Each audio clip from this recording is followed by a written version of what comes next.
ሱዳን በ1956 ነጻነቷን ካገኘችበት ጊዜ አንስቶ በወታደራዊ መፈንቅለ መንግስት 20 ሙከራዎችን በማድረግ ከማንኛውም የአፍሪካ ሀገር ትበልጣለች። አሁንም በሁለቱ ወታደራዊ መሪዎች በቀድሞ ጃንጃዊድ መሪ በመሐመድ ሐምዳን ዳጋሎና በጄኔራል አልቡርሃን መሪነት እንደ አውሮፓውያን አቆጣጠር በሚያዝያ 2023 በዋና ከተማዋ ካርቱም የተጀመረው ግጭት አድማሱን እያሰፋ ሁሉንም የሀገሪቱን ግዛቶች በተለያዩ መንገድ አዳርሰዋል። ከሁለት ዓመት በላይ ያስቆጠረው የእርስ በርስ ጦርነት የበርካቶችን ሕይወት የቀጠፈ በሚሊዮኖች የሚቆጠሩትን ያፈናቀልና በርካቶችን አስቸኳይ የሰብአዊ ድጋፍ እንዲያስፈልጋቸው ያደረገው የሱዳን የእርስ በርስ ጦርነት አሁንም መቋጫ አልተገኘለትም። ይልቁንም የድሮን ጥቃቶች፣ የመሰረተ ልማት ውድመት፣ የዜጎች ሞትና መፈናቀል እንዲሁም ስጋትን በመፍጠር ቀጥሏል። በግጭቱ ከሀገር ውስጥ ባሻገር የውጭ ኃይሎች ጣልቃ ገብነት እንዳለው በተደጋጋሚ ይነሳል። እነዚህ ኃይሎች የቀጠናውን ሀገራት በጦርነቱ ተሳትፎ አላቸው በሚል የቃላት መመላለስ ውስጥ ሲገቡም ይታያል። የሱዳን የውጭ ጉዳይ ሚኒስቴር ፑንትላንድ በሱዳን እየተካሄደ ባለው የእርስ በርስ ጦርነት በተዘዋዋሪ ተሳትፋለች በማለት የፑንትላንድን አስተዳደር በተመለከተ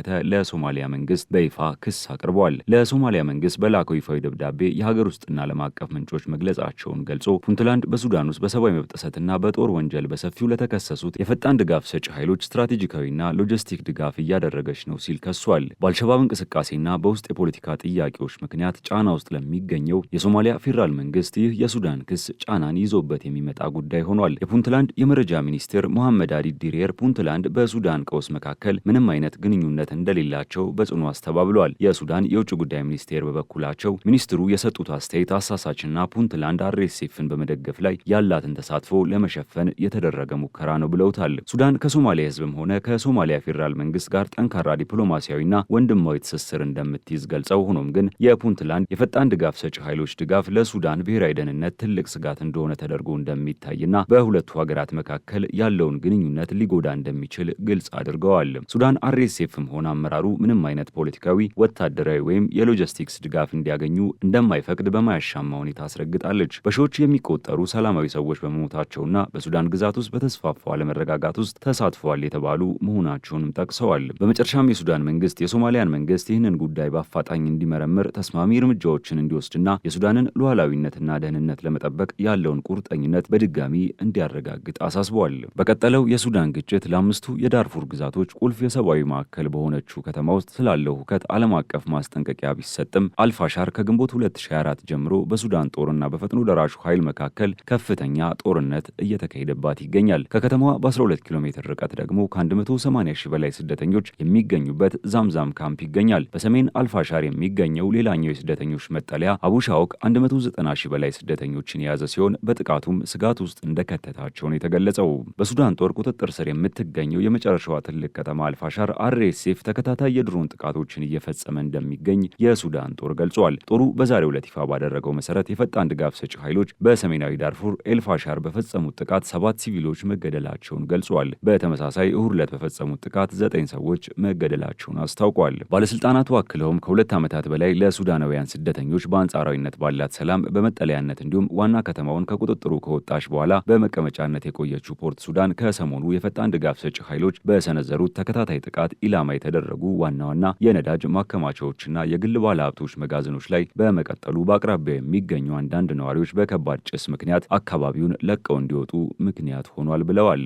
የሱዳን ባለስልጣናት አርኤስኤፍ በፖርት ሱዳን በሚገኘው ወታደራዊና ሲቪል ተቋማት ላይ ጥቃት ለመሰንዘር ድሮኖችን እየተጠቀመ ነው ብለዋል። አርኤስኤፍ እስካሁን በጉዳዩ ላይ ያለው ነገር የለም። የፖርት ሱዳን ነዋሪዎችም አርኤስኤፍ ለምን ሲቪሎች የሚጠቀሙባቸውን ነዳጅና ኤሌክትሪክ ኃይል ላይ ጥቃት እንደሚፈጽሙ በመጠየቅ ነዋሪዎች ስጋት ላይ መሆናቸውን ገልጸዋል። በተጨማሪም ከካርቱም በግጭቱ ምክንያት ተፈናቅለው በፖርት ሱዳን የሚገኙ ዜጎችም ድጋሚ የምንፈናቀል ከሆነ ወዴት መሄድ እንዳለብን አናውቅም ሲሉ ስጋታቸውን ገልጸዋል። በፖርት ሱዳን በሚገኘው በዋናው የነዳጅ ማከማቻና ሌሎች ቁልፍ ቦታዎች ላይ የተቀሰቀሰውን ቃጠሎ ሙሉ ለሙሉ መቆጣጠራቸውን የሱዳን መከላከያ ሰራዊት አስታውቋል። በጄኔራል አብዱል ፈታህ አልቡርሃን የሚመራው የሱዳን ጦር የሲቪል መከላከያ ዳይሬክተር ኡስማን አታ ባጋሩት መግለጫ ከፍተኛ መጠን ያለው የነዳጅ ክምችት ያካተተው የእሳት ቃጠሎ በጥንቃቄ የታቀደ ስትራቴጂን በመጠቀም ከተሰራ በኋላ በተሳካ ሁኔታ መቆጣጠሩን ገልጸዋል። የሱዳን ጦር ባለስልጣናት በነዳጅ ማከማቻው ላይ በተቀሰቀሰው ጥቃት የተነሳው እሳት ቃጠሎ በነዳጅ ወደ ተሞሉ መጋዘኖች መዛመቱን አመልክተው መቆጣጠር ባይቻል ኖሮ በአካባቢው ከባድ አደጋ ሊከሰት እንደሚችል ተናግረዋል። አርኤስኤፍ ከሱዳን ወታደሮች ጋር በሚያደርገው ግጭት በድሮን የሚደረጉ ጥቃቶች ላይ ጥገኛ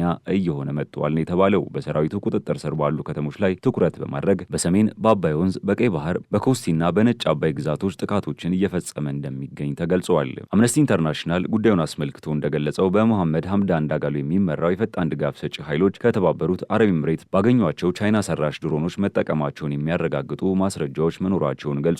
የተባበሩት አረብ ኤምሬት ውንጀላውን ውድቅ ብታደርግም እንኳን የሱዳን መከላከያ ሚኒስትር በድጋፏ የምትቀጥል ከሆነ ዲፕሎማሲያዊ ግንኙነታቸውን ሊያቋርጡ እንደሚችሉ ተናግረዋል። በተባበሩት መንግስታት ድርጅት የሱዳን መልእክተኛ ሱሌማን ሳላሚ በሰሜን ዳርፉር የግጭት ማቆም እንዲደረግና የህይወት አድን ድጋፉ እንዲደረግ ጠይቀዋል። የተባበሩት መንግስታት ድርጅት እንደገለጸው በዳርፉር ክልል 79 በመቶ የሚሆነው ህዝብ የሰብአዊ ድጋፍ ያስፈልገዋል። ፖርት ሱዳን ለሱዳን ሰብአዊ እርዳታ እንደ ዋነኛ መግቢያ ሆና ታገለግላለች። የተባበሩት መንግስታት ድርጅት ዋና ጸሐፊ ቃል አቀባይ ጥቃቶቹ በሀገሪቱ ውስጥ የሚፈለገውን ሰብአዊ ፍላጎት ለማሟላት በሀገሪቱ ውስጥ ተጨማሪ የእርዳታ ጥረቶችን ለማድረግ አስቸጋሪ እንደሚያደርገው አስጠንቅቀዋል። የተባበሩት መንግስታት ድርጅት የዓለም አስከፊው ሰብአዊ ቀውስ ነው በማለት ጦርነቱ ከተጀመረ ጀምሮ በሱዳን በ10 ሺዎች የሚቆጠሩ ሰዎች ህይወታቸው ሲያልፍ ከ12 ሚሊዮን በላይ ደግሞ ሰብአዊ እርዳታ እንደሚያስፈልጋቸው አስታውቋል። ምንም እንኳን በአሜሪካ መሰረታቸውን ያደረጉ ተመራማሪዎች ደግሞ የሟቾች ቁጥር እስከ 130 ሺህ ይደርሳል ብለው ቢሞግቱም ይህ ከሰሞኑ የተጀመረውና ዋነኛ የሰብአዊ ድጋፍ በሚገባበት ፖርት ሱዳን የተጠናከረው ግጭት እርዳታ የሚያስፈልጋቸውን ቁጥር ከዚህም የከፋ እንደሚሆን ተሰግቷል። ከዚሁ ጋር በተያያዘ በተባበሩት መንግስታት ድርጅት የምግብና የእርሻ ድርጅት ፋኦ በዚህ ዓመት የእርዳታ እህል የማከፋፈል ዘመቻ በምዕራብ ዳርፉር ግዛት መጀመሩን አስታውቋል። 50 ሺህ ኪሎ ግራም እህል ለ5000 ቤተሰቦች ማከፋፈል መጀመሩን ሪፖርት አድርጓል። ይህም 25000 የሚያህሉ ሰዎችን ይጠቅማል ተብሏል።